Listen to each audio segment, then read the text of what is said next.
রাসূলের আশিক থাকতে হবে, রাসূলের সুন্নতগুলোকে আঁকড়ে ধরতে হবে, রাসূলকে ভালোবাসতে হবে, তবে ভালোবাসার মতো ভালোবাসতে হবে।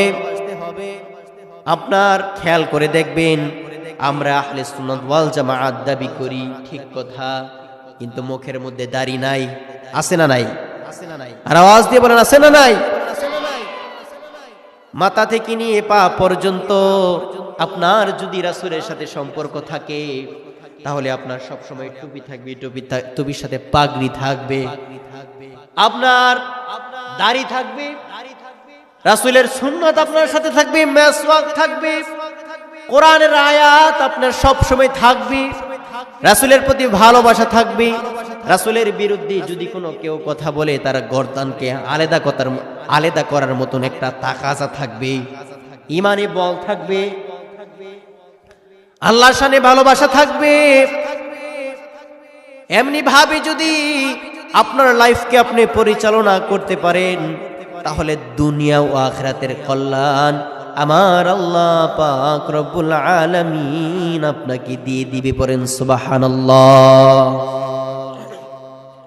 দুনিয়াতে এসেছেন, আপনার উদ্দেশ্য কি? আপনার নিজের বিবেকের কাছে যদি একটিবারের জন্য প্রশ্ন করেন, এর বিবেক দুনিয়ার জমিনের মধ্যে এসেছি কেন? বিবেক ভিতর থেকে উত্তর দিচ্ছে, হ্যাঁ হ্যাঁ, দুনিয়ার জমিনের মধ্যে একটি কারণেই আমি এসেছি, কারণ আল্লাহ রাসূলের সন্তুষ্টি অর্জন করে অন্ধকার কবরের মধ্যে যাইতে। পারেন সুবহানাল্লাহ। আমরা দুনিয়ার জমিনের মধ্যে এসেছি কেন? আল্লাহ ও তার রাসূলের সন্তুষ্টি অর্জন করতে, ঠিক কিনা? আওয়াজ দিয়ে বলি ঠিক কিনা? আল্লাহ রাসূলের সন্তুষ্টি অর্জন করতে আমরা দুনিয়াতে এসেছি, এর মধ্যে কোনো সন্দেহ নাই।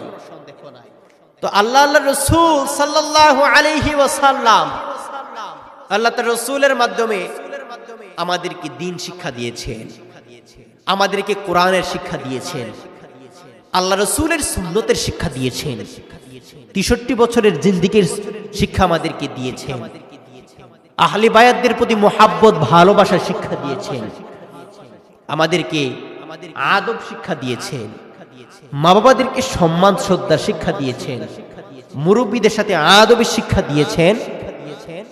এমনি ভাবে হালাল খাদ্য খাওয়ার, হারামকে বর্জন করার শিক্ষা আল্লাহ রাসূল দিয়েছেন। এই দিন প্রতিষ্ঠা করতে গিয়ে